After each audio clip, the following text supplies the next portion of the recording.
오늘 제가 여러분들과 함께 요한복음 19장 17절에서 19절, 또 마태복음 2장 1절에서 12절 말씀 가지고 유대인의 왕으로 나신 유대인의 왕으로 나신 이에 대해서 한번 말씀을 생각해 보려고 해요.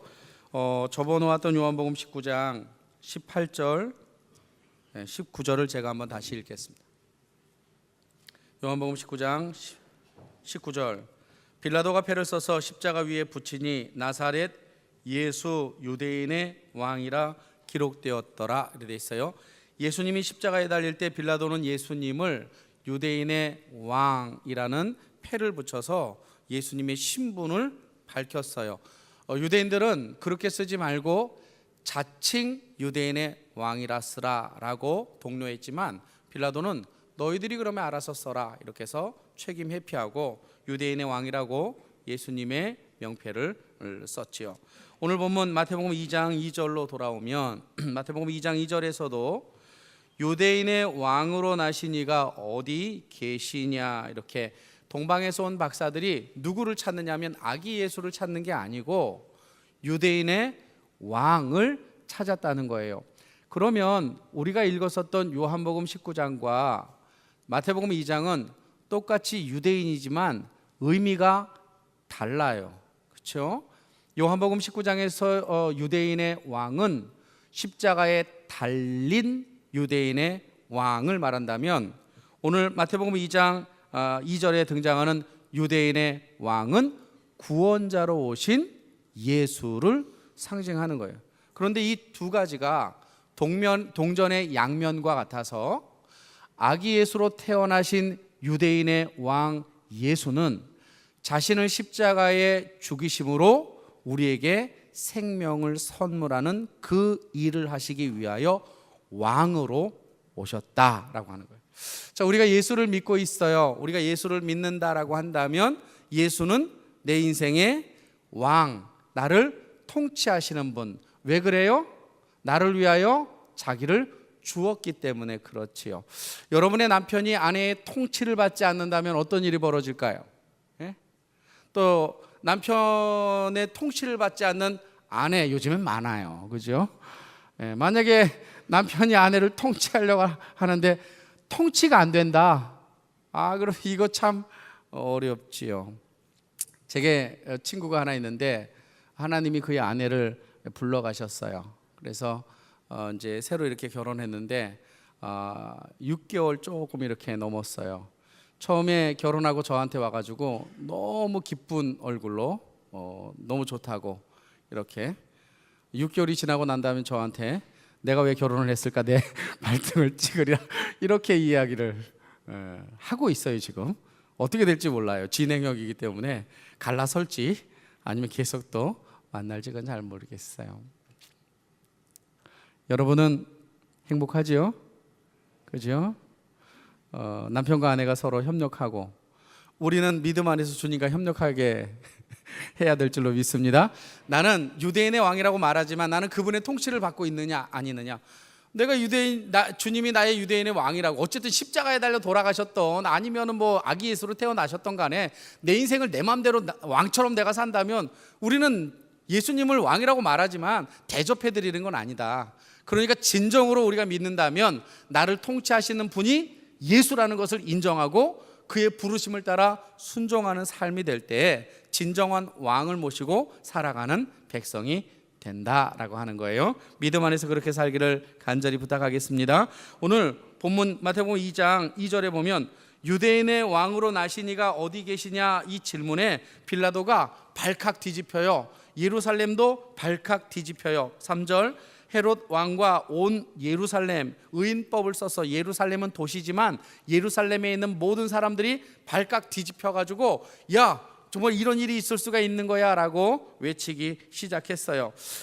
헤롯 왕이 유대인의 왕이 나셨다라고 하는 그 얘기를 듣고 이렇게 반응이 심했던 것은 사실은 유대인의 왕인 헤롯은 진정한 왕이 아니라 분봉 왕이었고 그의 신분은 유대인이었지만 그의 피는 에돔 사람의 피가 섞여 있었어요. 이두메 사람이죠. 그가 분봉왕이 되었던 것은 실력으로 된 것이 아니라 로마의 돈을 드리고 그가 실제로 왕위에 올라 앉아 있었지요. 여기 등장하는 헤롯 아그리빠라고 하는 헤롯 안티파스라고 하는 이 헤롯 왕은 자기 동생 빌립의 아내 헤로디아 아내를 빼앗았어요. 그리고 왕위를 지키기 위해서 자기의 본처를 죽였어요. 대단한 사람이죠. 왕이 얼마나 좋은지. 그리고 자기의 장자를 죽였어요. 그리고 서자들 2명을 죽였어요. 왜요? 왕위 자리를 지키기 위해서. 그런데 어느 날 갑자기 유대인의 왕이 나타났다, 유대인의 왕이 태어나셨다라고 그가 그 얘기를 듣자마자 과민 반응을 일으킬 수밖에 없었죠. 2017년도 2월 13일 우리는 충격적인 사건 하나를 경험했죠. 말레이시아에서 김정남이 피살된 사건이에요. 2017년도 2월 23일 열흘 지나서 YTN 뉴스에서 김정남이가 피살된 사건의 핵심을 백두혈통 유지 때문이다. 그래서 김정은이 백두혈통이 아니지만 김정남을 죽임으로 백두혈통을 이으려고 했었던 테러였다, 이렇게 주장해요. 김일성의 족보를 보면 김일성은 김정숙과 결혼해서 김정일 낳았어요. 백두혈통은 김정일이죠. 김정일이 결혼해서 성혜림과 사이에서 김정남을 낳았어요. 맞나요? 아니죠. 김정남 맞죠? 김정남 맞죠? 나 이게 1세대가 지나가면 잘 이게 기억이 안 돼요. 김정남을 백두혈통입니다.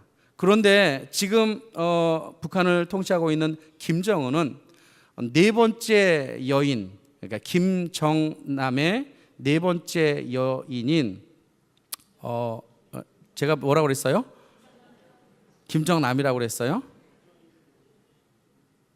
다시 하면 안 돼요? 네, 김정일의 4번째 아내로부터 4번째 아내 이름이 고영희입니다. 고영희. 여기에서 김정은이가 태어났어요. 그래서 김정은이의 백두혈통에 문제가 될까봐 김정은은 김정남을 살해했다라고 이렇게 YTN에서 이야기했어요. 순수혈통이라는 것 참 중요한 것 같은데 유대인에게 있어서 진정한 왕은 누구밖에 없다? 예수밖에 없는 거예요. 우리에게 있어서도 진정한 왕은 누구밖에 없다? 예수밖에 없다. 자, 그러면 우리가 예수를 나의 왕으로 모시고 산다면 나는 내 인생을 어떻게 살까? 나는 내 안에 예수를 왕으로 모시고 산다면 나는 어떤 모습으로 이 땅 가운데서 살아갈까에 대해서 한번 여러분과 말씀을 좀 나눠보려고 해요. 첫 번째로는 요한복음 19장 17절에서 19절 말씀을 가지고 유대인의 왕을 모시고 살아가는 사람들 첫 번째 이야기 한번 해보려고 해요. 빌라도에 의해서 예수가 십자가로 넘겨졌어요. 18절에 보니까 그들이 거기서 예수를 십자가에 못 박을새 다른 2사람도 그와 함께 십자가에 못 박혔지요. 여기 십자가에 못 박힌 자가 마태복음 27장 38절, 마가복음 15장 2절에서는 27절에서는 강도라고 기록되어 있지만 오늘날 우리가 경험하는 이런 살인 강도가 아니라 독립투사들이었어요. 독립투사들. 로마 정권의 유대인들이 압제를 당하고 있었을 때 유대로부터 독립하려는 의도를 가지고 열심당원들이 칼을 가슴에다 품고 다니면서 테러를 일삼았었죠. 그때 잡혀간 사람들 중에 바라바라고 하는 사람이 있었죠. 바라바는 예수님 때문에 살아나게 되었고 나머지 2명은 십자가의 예수님과 함께 달리게 되었어요. 누가복음에서는 그들을 행악자다 이렇게 표현하지만 원래는 그들은 독립운동가가 맞아요. 어쨌든 예수님이 가운데 있고 그리고 양쪽에 2사람이 십자가에 달리게 되었어요. 오늘 본문 18절에 그들이 거기서 예수를 십자가에 못 박을새 다른 2사람도 그와 함께 좌우편에 못 박으니 예수는 어디에 있더라? 예수는 가운데에 있더라. 그랬어요. 예수님을 저 귀퉁이로 몰았을 수도 있지 않았겠어요. 근데 예수님이 가운데 있는 것을 강조했어요. 이것은 인류 역사를 의미하는 함축된 내용을 담고 있어요. 그게 무엇이냐? 이 땅에 천당과 지옥은 누구로 말미암아 갈라진다? 예수로 말미암아 갈라지는 거예요. 예수가 가운데 있다라고 하는 것은 우리가 하나님께 갈 수 있는 방법은 오직 예수로만 갈 수 있다. 한평강도는 어디 갔는지 모르죠. 그죠? 낙원이라고 표현했지만 천국일 수도 있고 낙원일 수도 있고 있지만 어쨌든 간에 주님이 함께 하시는 자, 한평강도는 지옥에 갔죠. 천국에 갈 수가 없었어요. 근데 그것의 결정을 누가 하느냐? 예수가 결정한다라는 거예요. 자, 그러면 우리는 이미 예수 그리스도로 말미암아 하나님의 사람이 되었죠. 그죠? 우리가 하나님의 사람이 된 것은 우리의 의로 된 것이 아니에요. 왜 그러느냐 하면 예수님이 가운데 계시고 양편에 강도가 있었다라고 했고 한편 강도가 예수님과 함께 낙원에 갈 수 있었던 그 근거는 예수님의 말 한마디였지 이 한편 강도의 행위가 아니었어요. 그는 내려올 수 없었어요. 십자가에 달려서 주님, 당신이 낙원에 임할 때 나도 함께 그곳에 있게 하여 주시옵소서라고 말을 했고 예수님도 그에게 말로 내가 나와 함께 낙원에 있으리다 라고 말을 한 거예요. 그러니까 한편 강도가 낙원에 들어갈 수 있었던 중요한 근거는 은혜였단 말이죠. 은혜. 그러니까 우리가 이 땅을 살아갈 때 이 자리에 앉아서 예배 드리는 것은 우리의 의가 결단코 아니죠. 그죠? 근데 의를 드러내는 사람들이 많습니다. 교회에. 대제사장, 서기관, 사두개인들처럼 자신의 의를 드러내서 자신이 하고픈 것을 이렇게 주장하면서 상처를 일으키는 경우들이 참 많지요. 우리가 진정으로 예수를 나의 주로 섬기고 살아간다라고 했을 때에는 나의 나된 것이 하나님의 은혜라는 것을 인정하고 살아가는 거예요. 만약에 나의 나된 것이 하나님의 은혜가 아니고 나의 어떤 노력과 의라라고 주장하는 그 순간부터 내 안에는 상처가 일어나기 시작한다. 두 번째는 이런 거예요. 내가 예수를 나의 구주로 섬기는 것이 하나님의 은혜였다면 이제 우리는 어떻게 살아야 되는가? 내 인생의 기준도 예수가 되어야 되는 거예요. 내 인생의 기준, 그 가운데 예수가 있는데 우리가 삶을 살아갈 때 내 마음대로 왕처럼 살아가고 뭐 필요할 때만 주님께 가서 구한다. 그러면 그게 어떻게 예수가 왕이겠어요? 내 삶의 기준도 철저하게 예수가 될 때에 우리의 인생 속에 예수를 진정한 왕으로 모시고 살아가는 거예요. 따라서 예배를 드리러 가고 싶다 그런 마음이 막 생겨가지고 예배를 드리러 왔어요. 여러분이 온 거예요? 주님이 보내신 거예요? 정말요? 그러면 이렇게 얘기해 볼게요. 교회 가려고 그러는데 막 안 가고 싶어서 안 왔어요. 누가 안 가게 한 거예요? 사단. 우리가 이 땅을 살아갈 때 내 인생의 삶의 근거가 오직 예수라고 하는 것, 그 예수라고 하는 것을 믿고 살아가며 내가 은혜 안에 살아간다라고 하는 것을 인정하는 것이죠. 주님의 허락함 없이 우리가 이 자리에 올 수 없어요. 우리는 각자의 삶 속에서 열심히 살지만 주님이 부르셨기에 이곳에 오게 되었죠. 제가 2박 4일 동안 캄보디아에 갔다 왔어요. 1박은 비행기 안에서 있었었는데요. 아침에 7시 50분에 인천공항에 도착했는데 비행기가 계속 선회했어요. 안개가 너무 많이 껴가지고 앉질 못했어요. 그래서 김포로 가려다가 김해로 내려갔어요. 부산에 가서 부산에서 이제 갔길래 이광호 집사님이 이번에 포항에서 상을 당했잖아요. 그래서 하나님의 뜻이구나 그랬어요. 하나님의 뜻이구나. 이제 부산 김해공항에 내려서 내가 김포로 버스 타고 가면 못 갈 수도 있었는데 가게 되겠구나 했더니만 비행기에서 안 내려준대요. 왜냐하면 외교부에서 이미 당신의 데이터는 인천공항에 가 있기 때문에 여기서 절대로 못 내립니다. 그래가지고 비행기 안에 3시간 동안 감금되었어요. 제가 타고 왔던 것은 캄보디아 항공이었는데 캄보디아 항공의 승무원이 기장 2명과 그리고 스튜어디스가 6명 해서 모두 8명이었어요. 승객은 저하고 어떤 남자하고 3명. 너무 황당했어요. 제가 딱 탔는데 이게 하나님이 저를 위하여 전 세계를 보내셨구나. 이런 생각이 문득 들 수밖에 없었지만 그것은 전세기가 아니라 감옥이었어요.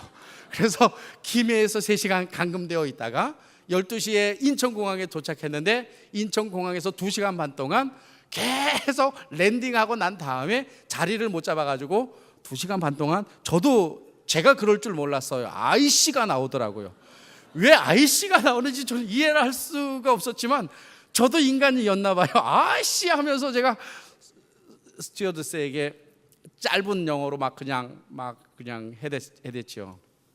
그런데 걔네들은 뭐 어떻게 할 수가 없어가지고 그러다가 캄보디아에서 2박 4일 동안 하고 왔는데 가서는 너무 좋았어요. 제가 사진 몇 장 가져왔는데 오늘 첫 번째 주제하고 비슷해서 한번 같이 보도록 할게요.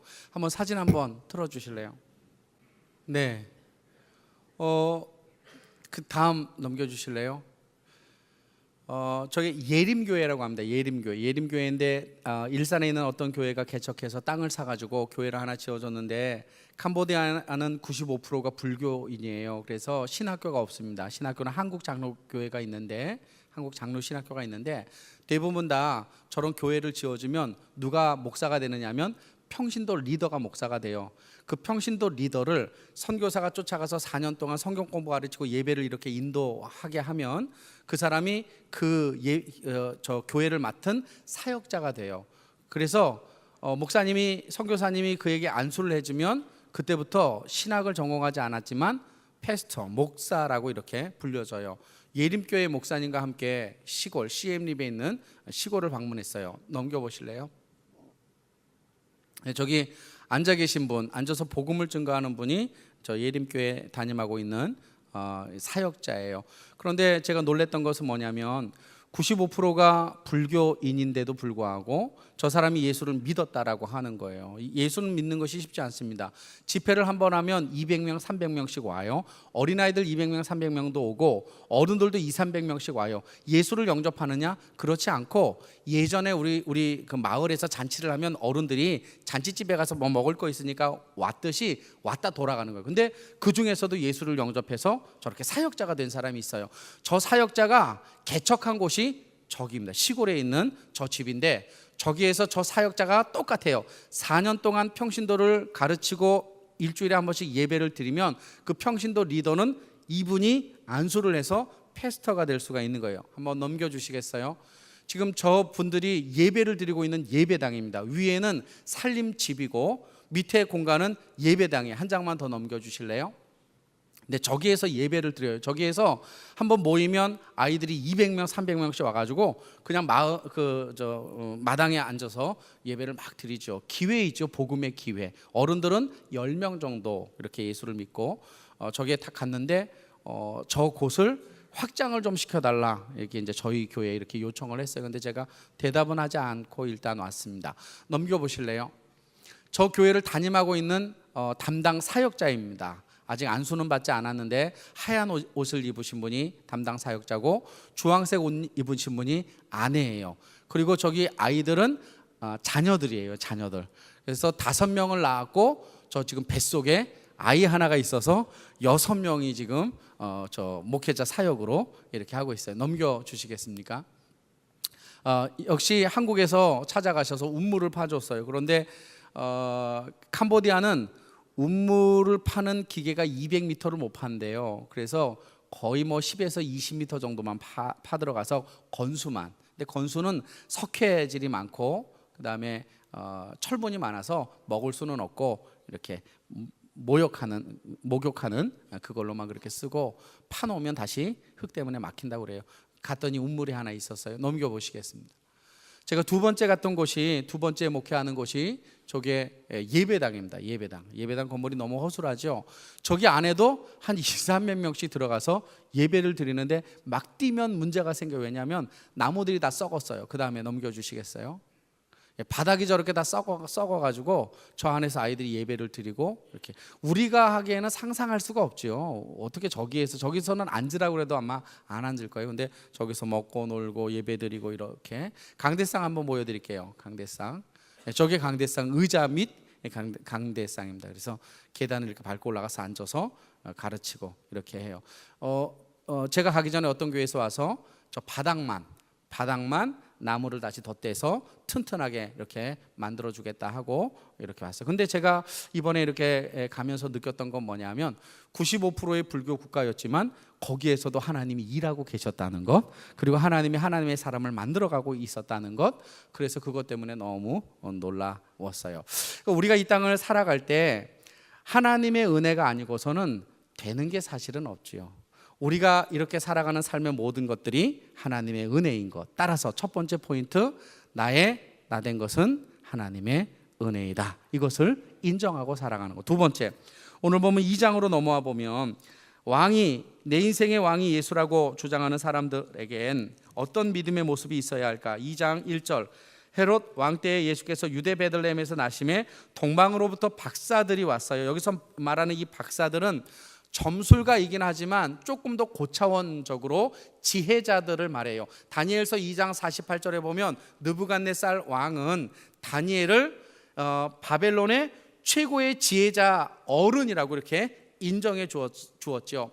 그렇게 다니엘과 같이 박사요, 그 다음에 조력가 역할을 감당했었던 사람들을 성경에서는 박사라고 불렀어요.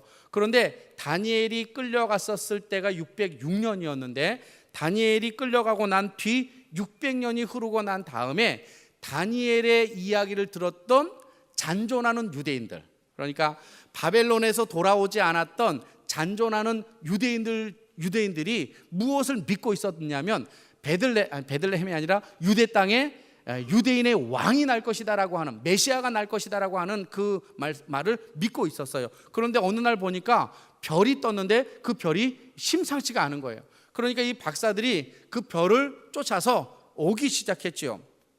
별을 쫓아서 왔는데 얼마나 걸렸는지는 몰라요. 오늘 본문에 보니까 7절, 이에 헤롯이 가만히 박사들을 불러 별이 나타난 때를 자세히 물었어요. 그런데 헤롯이 나중에 아이를 죽일 때, 예수로 추정되는 아이를 죽일 때 몇 살 이하를 다 죽여요? 2살 이하를 다 죽여요. 왜 그러느냐 하면 동방에서 별을 보고 박사들이 예루살렘까지 왔는데 어느 정도 기간인지는 모르지만 여러분, 별 따라가려면 낮에 따라가야 돼요? 저녁에 따라가야 돼요? 저녁 2분의 1밖에 안 되는 거예요. 그러니까 거리 곱하기 2를 해야 걸어온 기간이 있는 거예요. 낮에는 움직일 수가 없기 때문에 밤에만. 그래서 아마도 2년 정도 걸렸을 것이다 이렇게 추측해서 2살 이하를 다 이렇게 죽인 거예요. 그런데 제가 성경을 읽으면서 좀 의아해했던 것은 어떤 거냐면 본문 3절에 보면 헤롯 왕과 온 예루살렘이 듣고 소동했어요. 4절, 왕이 모든 대제사장과 백성의 서기관들을 모았어요. 헤롯 왕이 전문가들을 불렀어요. 대제사장을 불렀고 백성의 서기관들을 불렀어요. 그리고 물어봐요. 그리스도가 어디에서 나오느냐? 너희는 혹시 알고 있느냐? 라고 물었더니 25절, 이르되 유대 베들레헴에서 난다라고 확실하게 말하고 있었어요. 이 사람들은 알고 있었던 거예요. 뭘 알고 있었느냐? 유대 땅에서 유대인의 왕이 나온다는 걸 알고 있었고, 더군다나 베들레헴에서 그 왕이 나온다라는 장소까지 알고 있었던 거예요. 그런데 박사들은 전혀 몰랐죠. 박사는 그저 특별한 별을 하나 쫓아보고 저게 유대인의 왕일 것이라는 추측, 자기 선조가 가르쳐 주었던 그 얘기를 듣고 그것을 이렇게 쫓아왔지요. 물어봤어요. 물어보고 나니까 베들레헴이다 라고 하는 얘기를 들었어요. 그래서 박사들은 베들레헴으로 향하여 가고 있었죠. 근데 제가 의아해한 것은 뭐였느냐면 이런 거예요. 유대인의 왕이 베들레헴에서 태어날 것을 유대인들이 알고 있었는데 유대인들은 박사들과 함께 베들레헴으로 같이 가지 않았다는 거예요. 같이 가지 않았다.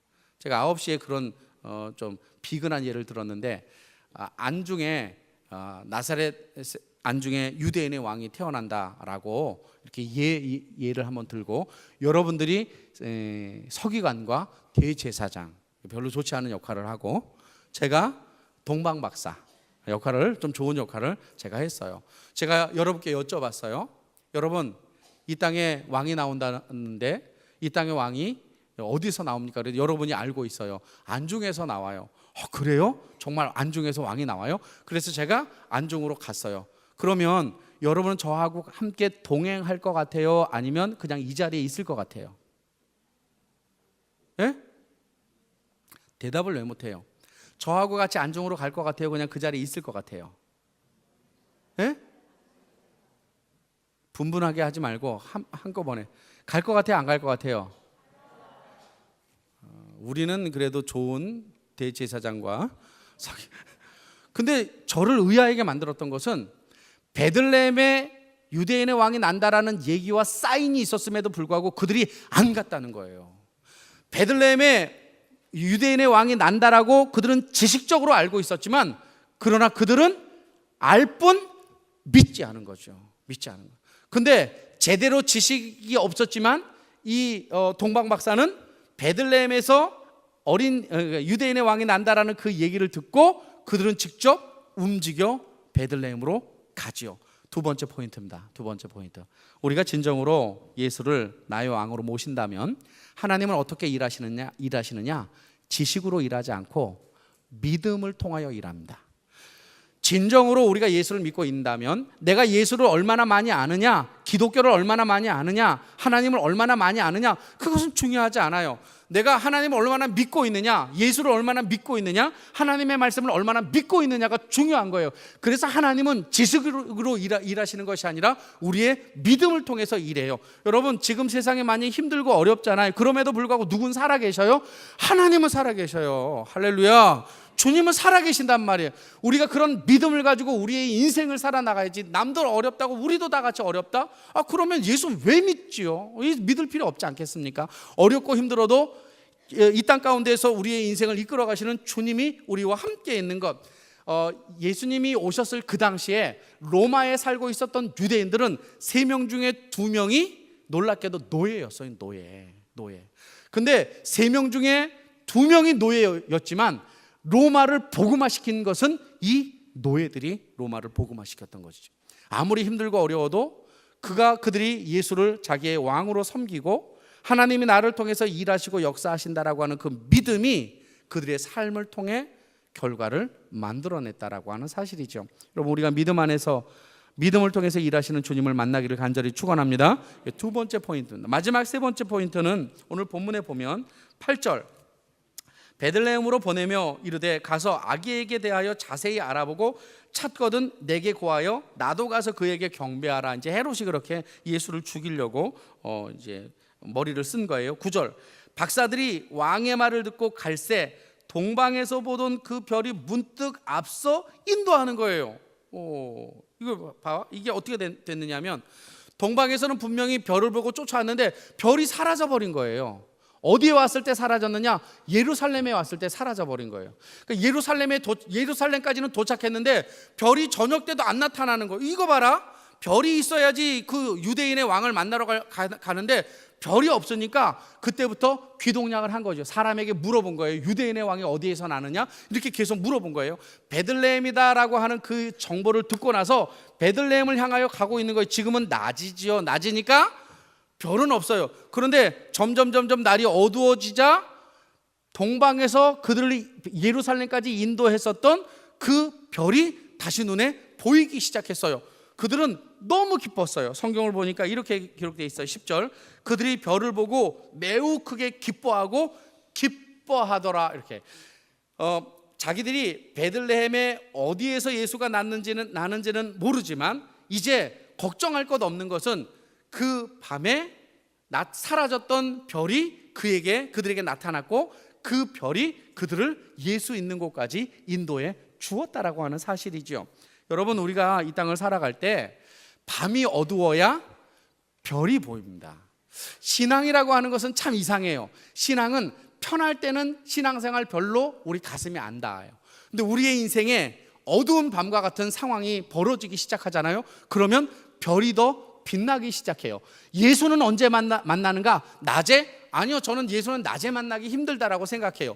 우리의 삶이 편할 때 예수 만나기 좋을까? 우리의 삶의 모든 조건이 채워졌을 때 예수님 믿고 하나님 믿고 살아가는 것이 편할까? 저는 제 삶을 돌아보더라도 편할 때 예수 만나고 편할 때 하나님 의지하고 살아가기 너무 힘들어요. 그런데 조그만 어려움이 생기면 그때부터 무릎 꿇기 시작해요. 가정에 어려움이 생기거나 자녀에게 어려움이 생기거나 우리의 인생에 어두움이 엄습해 올 때 우리는 우리의 삶 속에 함께 하셨던 별을 보기 시작하죠. 여러분, 대낮에 태양이 있을까요, 없을까요?